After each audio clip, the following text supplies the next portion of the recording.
السلام عليكم ورحمة الله وبركاته. ازيكم عاملين ايه النهاردة يا حبايب قلبي؟ يا رب تكونوا بخير وبأفضل حال دايما يا رب. قبل ما نبدأ الفيديو تنسوا الصلاة على الحبيب المصطفى عليه أفضل الصلاة والسلام، وتحطوا لايك للفيديو ده وتشترك في القناة وتفعلوا زر الجرس علشان يوصلكم كل جديد. النهاردة بإذن الله هنعمل مع بعض روتين سهل وبسيط، وكمان هنعرف الطيور بتاعتنا عارفة رهيبة جدا في زيادة الوزن. هتوصل معانا الطيور بتاعتنا لأوزان عملاقة في خلال وقت قصير جدا، وكمان بتوفر معانا من العلف. هنخرج الطيور بتاعتنا في الشمس علشان الشمس مفيدة جدا للطيور بتاعتنا وبتديلهم كالسيوم، وكمان بتقتل الفيروسات. فالفيديو ده مهم جدا فانتبهوا للنهاية، وكمان نحط لايك علشان الفيديو ينتشر يوصل لناس كتيرة جدا ويستفادوا من الفيديو ده بإذن الله. العلفة اللي هنعملها للطيور بتاعتنا النهاردة رهيبة جدا في زيادة الوزن، فيها كميات عالية جدا من الفيتامينات والبروتينات والكالسيوم، وكمان بتعالج أمراض متعددة وبتحمي البط وبتخلي صحته 10/10. بتزود انتاج البيض للفراخ البلدي. العلفة اللي احنا هنعملها دي فيها فوائد رهيبة جدا لجميع الطيور، هتزود وزن البط وهتوصله لأوزان رهيبة في خلال 4 شهور. بس البط بتاعنا هيوصل ل7 كيلو ونص في خلال 4 شهور. الفراخ بتاعتنا هتبيض من اول 4 شهور. الفراخ بتاعتك هتبدأ تبشر معاك، ولو فراخ قطع بقالها فترة ما بتبيضش او لسه بتربي عنقود البيض، فالخلطة دي برضو او العلفة اللي احنا هنعملها النهاردة دي مفيدة جدا ليهم، للبط الصغير للبط الكبير للفراخ الساسو للفراخ البلدي لجميع الطيور اللي عندك. العلفة اللي احنا هنعملها النهاردة دي فيها فوائد رهيبة جدا، فيها كميات عالية جدا من الفيتامينات والكالسيوم والبروتينات، وكمان يا حبايب قلبي فيها أملاح معدنية وألياف وكميات غذائية عالية جدا. بتوفر معانا من العلف، وكمان بتوفر مجهودنا وبنوفر فلوسنا، وبسم الله ما شاء الله هنوفر وقت، لان بسم الله ما شاء الله الطيور بتاعتنا هتوصل لاوزان رهيبة جدا، وكمان هتبدأ تبشر قبل ميعادها يعني بفترة. ولو فراخ عندك قطعة فهتبدأ تبيض، وبسم الله ما شاء الله العلفة دي بتزود من وزن البط. بسم الله ما شاء الله هتوصله الاوزان رهيبة جدا. انا عندي بط عمره 25 يوم وبط عمره 55 يوم، بسم الله ما شاء الله زي ما انتوا شايفين كده. فراخ الساسو بتاعتي عمرها 40 يوم. اما الفراخ البلدي ودي عندي بقالها فترة تقريبا 6 شهور او 7 شهور، يعني الفراخ بتاعتي كبيرة بتبيض من فترة طويلة جدا.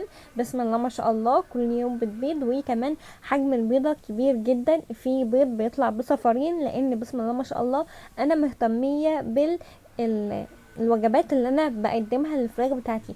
بقدم لهم وجبات متكامله فيها عناصر كتيره جدا. طب ايه هي يا ام السيف العلفه الجباره دي اللي فيها فوائد كتيره جدا للطيور بتاعتنا ولجميع انواع الطيور، وبتحمي جسمهم من اي ما يدخلوا اي مرض او اي فيروس، وكمان بتوفر معانا من العلف؟ تعالوا وانا اقول لكم ايه هي مكونات العلفه دي، وكمان ممكن نشتريها جاهزه من عند اي محل بتاع عليقه او بيبيع اعلاف للبط بتاعنا. العلفة دي بتتكون من 5 مكونات، بس انا بحب اضيف مكون عليهم. المكون ده برضو رهيب جدا في زيادة الوزن. اول حاجة كزب، تاني حاجة دشيش، تالت حاجة ذرة اصفر، رابع حاجة ردة، خامس حاجة عليقة. الستة واللي انا بحب اضيفها على طول اللي هي العيش المجفف. بتوفر معانا برضو بتكتر الكمية ورهيبة جدا في زيادة الوزن. العيش المجفف ليه فوائد برضو رهيبة جدا. ممكن نشتري ال5 مكونات دول بيبقوا جاهزين في اي محل عليه، او لو ما همش جاهزين ممكن تشتروا المكونات دول وتعملوهم. بس المحل العلف اللي جنبي فهو بيعمل العلفة دي فانا بشتريها منه. العلفة دي عن تجربة بسم الله ما شاء الله رهيبة جدا في زيادة الوزن. هقول لكم المكونات تاني. دي اسمها علفة البط. نروح لأي محل علف ونقول له عايزين علفة البط، لو موجودة عنده هنجيبها، ولو مش موجودة عنده هنجيب احنا المكونات وهنعملها. المكونات كزب، عليه دشيش، عليه ذرة اصفر، عليه ردة، عليه عليقة، والمكون الاضافي اللي انا بحبه ده طبعا موجود في كل بيت، العيش المجفف. بسم الله ما شاء الله بتوفر معانا فلوس كتيرة، وبتوفر معانا مجهود كبير، وبتوفر معانا وقت، لان بسم الله ما شاء الله البط بتاعنا هيطلع قبل ميعاده. الفراخ بتاعتنا هتطلع برضو قبل ميعادها، وهتوصل لاوزان رهيبة في خلال وقت قصير جدا. الفراخ البلد بتاعتنا هتبشر قبل الميعاد بتاعها، هتبدأ تبيض من عمر 4 شهور بس. لو عندك فراخ بلدي عمرها 4 شهور، بط في العمر الصغير ده، فراخ ساسو، اي حاجة عندك موجودة عندك من الطيور الموجودة في الفيديو ده، فالعلفة دي فيها فوائد رهيبة جدا يا حبايب قلبي. ما ننساش تحط لايك علشان الفيديو ينتشر وغيرك يستفادوا من الفيديو ده بإذن الله.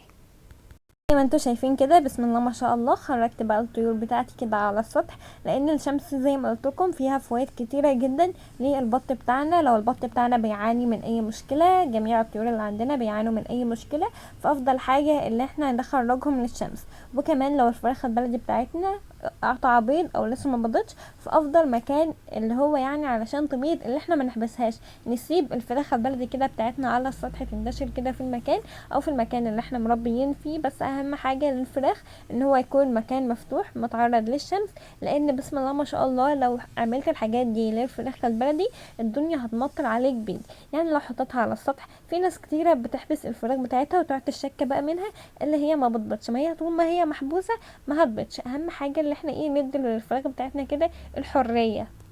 في البط بتاعي بسم الله ما شاء الله عمره 25 يوم، وفي بط عمره 55 يوم بسم الله ما شاء الله كده. والفراخ الساسو زي ما قلت لكم عمرها معايا 40 يوم. وزن الفراخ الساسو بسم الله ما شاء الله عمره 40 يوم. الفراخ كيلو ونص وكيلو وربع بسم الله ما شاء الله. الاوزان رهيبة جدا على العمر بتاعهم بسم الله ما شاء الله. ده من العلفات اللي انا بقدمها للفراخ بتاعتي بسم الله ما شاء الله. البط الكبير برضو الوزن بتاعه كويس جدا فوق الممتاز يا حبايب قلبي، زي ما انتوا شايفين كده وزي ما باين في الفيديو. البطه المسكوفي اللي بتشرب دي يا حبايب قلبي طبعا زي ما قلت لكم هي بدات تبشر بيض، وباضت يا حبايب قلبي كده 17 بيضه. النهارده باضت 17، النهارده باضت البيضه ال17. في خرجتها كده للذكر زي ما شفتوا في الفيديو. بعد كده هدخلها برضو تاني تنام على البيض، بس هشوفها بقى هتبيض تاني ولا هتبدا بقى تنام. بسم الله ما شاء الله يعني اول مره تبيض معايا 17 بيضه، او بسم الله ما شاء الله كانت اول مره بيضت 15، وتاني مره كانت بيضت 8 بيضات بس، ودي المره الثالثه بيضت معايا 17 بيضه. لسه بقى هشوفها هتكمل بيض ولا هتنام ولا هتعمل ايه، لسه هشوفها وابقى اقول لكم في روتين لوحده. بس العلفة اللي احنا عملناها للبط النهاردة وللطيور بتاعتنا ليها فوائد رهيبة جدا يا حبايب قلبي، وفيها بسم الله ما شاء الله كميات عالية جدا من الفيتامينات والبروتينات المفيدة جدا للبط بتاعنا وللطيور بتاعتنا. كمان بتحمي جسم البط من انه يدخله اي فيروسات او اي ميكروب او يجيله اي مرض. وكمان يا حبايب قلبي رهيبة جدا في زيادة الوزن وكمان زيادة انتاج البيض.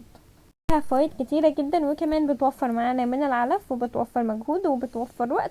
وبسم الله ما شاء الله البط بيوصل معانا الاوزان 7 كيلو ونص في خلال 4 شهور بس. الفراخ بتاعتنا الفراخ البلدي هتبدأ تبشر معاك من عمر 4 شهور. لو عندك فراخ قطعة فالعلفة اللي احنا قلناها دي برضو ليها فوائد رهيبة جدا في زيادة انتاج البيض، والفراخ بتاعتك هتبدأ تمطر عليك بيض من كتر العلفة، من كتر فوائد العلفة اللي احنا بنقدم لها الحاجات دي.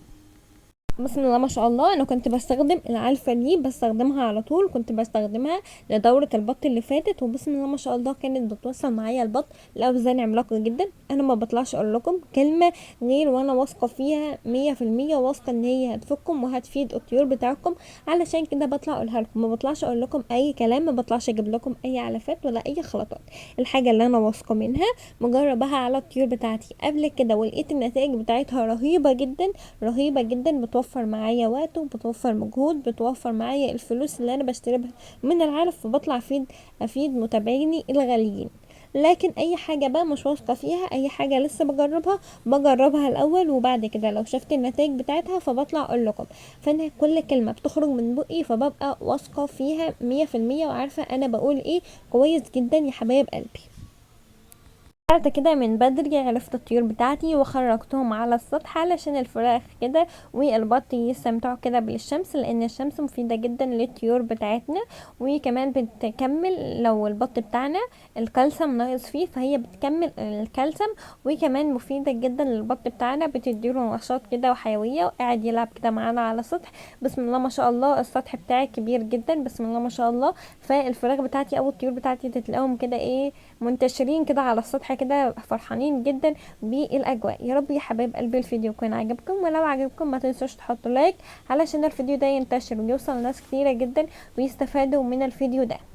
الروتين اللي احنا عملناه النهارده سهل وبسيط جدا، وفي كمان كميات من المعلومات رهيبه جدا اللي هتفيدكم باذن الله في تربيه الطيور بتاعكم. الحاجات اللي انا قلتها دي او العارفه اللي احنا عملناها النهارده دي فيها فوائد رهيبه جدا يا حبايب قلبي للبط وللفراخ الساس وللفراخ البلدي، للبط الكبير او الصغير. فيها فوائد رهيبه جدا، فيها كميات عاليه جدا من الفيتامينات والبروتينات والاملاح المعدنيه والالياف. وكمان الوجبه دي او العلفه اللي احنا عاملينها دي تعتبر وعلفه متكامله العناصر لان فيها فوائد رهيبه جدا. مع السلامه يا حبايب قلبي، واشوفكم في فيديو جديد باذن الله.